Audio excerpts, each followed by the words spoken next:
안녕하세요. 볼수록 매력적인 슈퍼볼메입니다.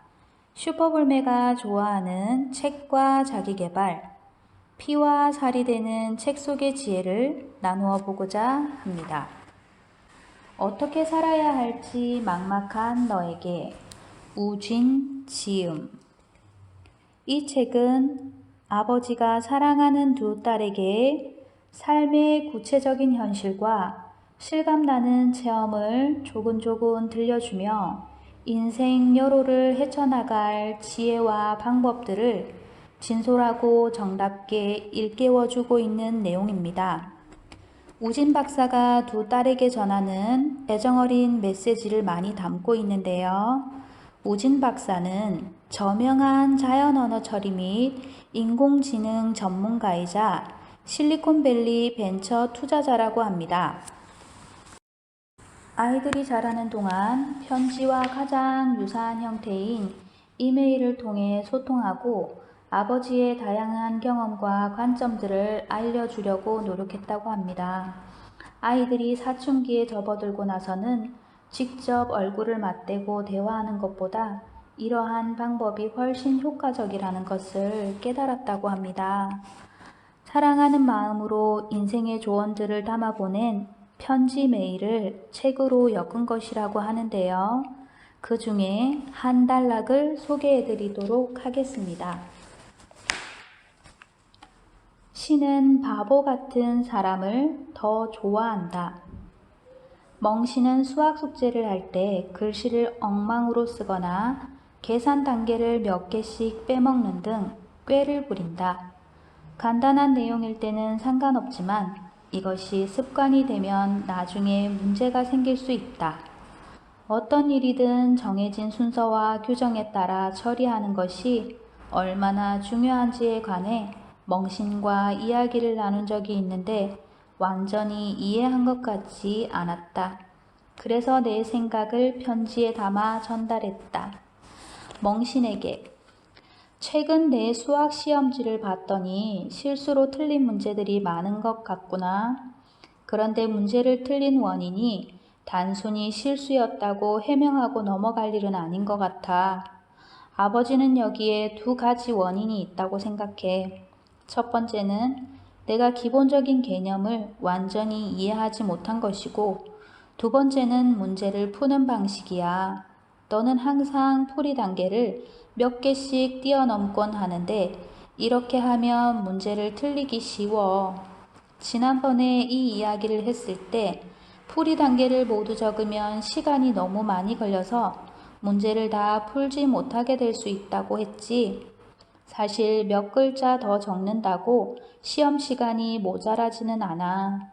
오히려 풀이 단계를 뛰어넘었다가 뒤에서 막히면 다시 생각해야 하는 시간이 더 많이 걸릴 거야. 물론 오늘 너와 문제풀이 시간에 관해 이야기하려는 건 아니란다. 아버지가 하고 싶은 이야기는 수학 문제를 풀 때 조금 바보 같고 답답하더라도 순서와 절차에 따라 푸는 것이 가장 좋다는 거야. 아빠는 주말마다 투자 정보들을 정리하는데 컴퓨터 프로그램을 이용하면 자동으로 정리할 수도 있지만 일부러 시간을 내어 손으로 정리를 한단다. 편한 방법이 있는데 왜 굳이 이런 힘든 방법을 사용하냐고? 이유는 두 가지야. 첫 번째 이유는 컴퓨터로 정리하면 시간을 절약할 수는 있지만 충분히 생각을 할 수 없어. 어떤 일이든 스스로 생각하고 결론을 내려야만 발전이 있는데 손으로 정리하면 자료를 살펴보면서 충분히 사고할 수 있기 때문에 더 효율적이야. 수학 문제를 풀 때 가급적 계산기를 사용하지 못하게 하는 것도 이러한 이유에서야. 두 번째 이유는 정보를 손으로 하나씩 정리하면 시간이 오래 걸리기 때문에 과도하고 빈번하게 투자하는 것을 막을 수 있어. 덕분에 몇몇 중요한 투자에 집중할 수 있고 더 장기적인 목표를 세울 수 있단다. 반면 아빠 주변의 투자자들을 보면 일주일마다 한 회사씩 투자하는 사람도 있는데 이런 사람들은 1년 후에 자기가 어디에 투자했는지도 조차 헷갈리는 경우가 많아. 그러니 투자 효과도 보장할 수 없지. 오늘 아빠가 이야기하는 방법은 마음에 새겨놓고 수학 문제를 풀 때뿐만이 아니라 다른 일을 할 때도 꼭 기억하기를 바란다.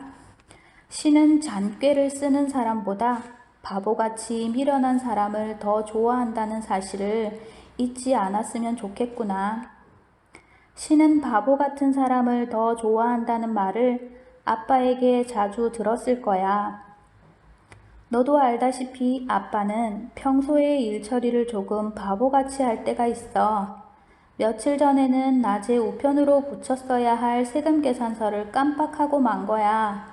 사실 다음날 출근하는 길에 우체국에 들러 보냈어도 될 일이었지만 나는 그 일을 처리하기 위해 저녁에 1시간이나 차를 운전해 우체국에 다녀왔단다. 너는 휴대폰 알림 기능을 설정해놓고 우체국을 지나가는 길에 보내면 되지 않냐고 물었지. 그러나 지금까지 아빠의 경험에 의하면 다른 일을 하는 김에 겸사겸사 처리한 일은 실수가 많기 마련이야. 어떤 일은 사소한 실수가 엄청난 손실로 이어지기도 해. 그래서 미련하고 바보 같아도 확실한 방법을 택하는 거야. 이것이 바로 내가 일을 할 때 지키는 원칙이란다. 아빠는 다행히 운이 좋아서 지금까지 하고자 한 일들이 모두 순조롭게 진행되었어. 너는 좋은 운이 어디에서 오는 거라고 생각하니? 아빠는 스스로 바보 같고 미련하다는 것을 인정하기 때문에 신의 사랑을 받았다고 생각해. 신은 왜 바보 같은 사람을 더 좋아할까? 사실 이것은 자신의 능력과 기량에 대해 정확히 인식하고 있는가와 관련이 되어 있어. 사람이 스스로의 능력을 과대평가하고 무슨 일이든 할 수 있다고 생각하다 보면 어느새 자신이 신보다 뛰어난 존재라는 착각에 빠지게 돼. 스스로를 점검하지 않으니 자기도 모르게 계속 실수를 저지르게 되고 이러한 실수가 성적이나 일의 성패에 영향을 미친단다. 반면 신이야말로 가장 뛰어난 존재이며 자기 자신은 신이 계획한 일의 일부일 뿐이라고 생각하면 조금 바보 같아 보일지는 몰라도 더 부지런하고 겸손한 자세로 일을 하게 돼. 다른 사람들보다 시간은 더 많이 걸릴지언정 여러 실패 요인들을 피해갈 수 있으므로 더 좋은 결과를 얻을 수 있단다. 다시 말해 신의 총애를 얻게 되는 것이지. 시험을 볼 때도 마찬가지야. 나는 신보다 똑똑한 사람이 아니라는 생각을 갖고 풀이 과정을 모두 적으며 문제를 풀다 보면 실수를 피할 수 있고 잘못된 부분을 쉽게 찾아낼 수 있어. 당연히 훨씬 좋은 성적을 거둘 수 있겠지. 신이 바보 같은 사람을 좋아하는 두 번째 이유는 얕은 수를 쓰지 않고 더 많은 이익을 얻기 위해 욕심을 내지 않아서야. 이들은 무슨 일을 하든 여유 있게 하기 때문에 뜻밖의 상황이 생겨도 당황하지 않고 대처할 수 있어. 공항 보안 검색대를 통과할 때 보면 비행기 시간이 촉박하다며 줄을 선 사람들에게 양해를 구하고 먼저 통과하려는 사람들을 종종 볼 수 있어. 분명 다급해 보이는 그들을 위해 양보하는 사람들도 있겠지. 덕분에 그들은 시간을 절약할 수 있겠지만 늘 이런 식으로 행동한다면 언젠가 정말로 비행기를 놓치게 될 것이고 그동안 얻은 이익보다 훨씬 큰 손해를 입게 될 거야.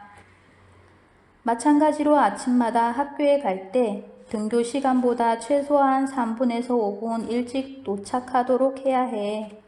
전에도 여러 번 얘기했듯이 마지막 5분은 내게 주어진 시간이 아니라 신이 지배하는 시간이라는 걸 기억하렴. 여유 있게 출발하면 예상치 못하게 차가 막힌다 해도 지각하지 않을 수 있을 거야. 이것이 바로 바보 같은 사람만이 누릴 수 있는 행운이란다.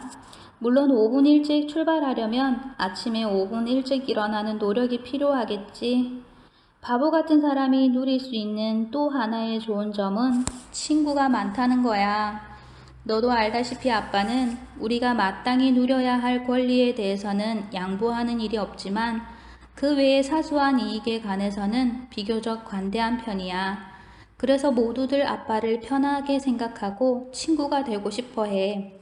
이런 경험은 예전에 중관춘에서 사업을 할 때 배운 거란다. 학생 시절에는 아빠도 손해보는 것을 좋아하지 않았어. 그리고 다른 사람들보다 똑똑해 보여야만 일을 더 잘할 수 있고 성공할 수 있을 거라고 생각했지.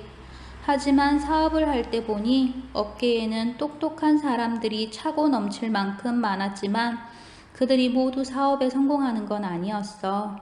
오히려 바보같이 우직한 사람들이 사업을 하면 더 잘 되는 경우가 많았단다.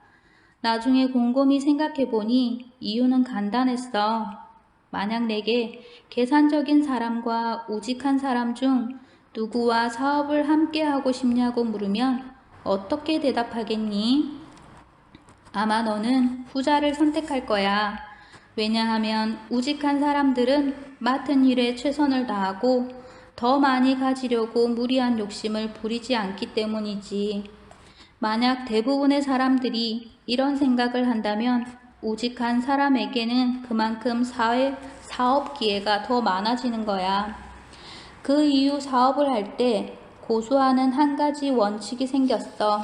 그건 바로 남들이 얼마를 벌든 남의 이익을 탐하지 않고 나는 내가 벌 만큼만 벌겠다는 거야. 이것이야말로 사업을 오래 유지하는 방법이란다.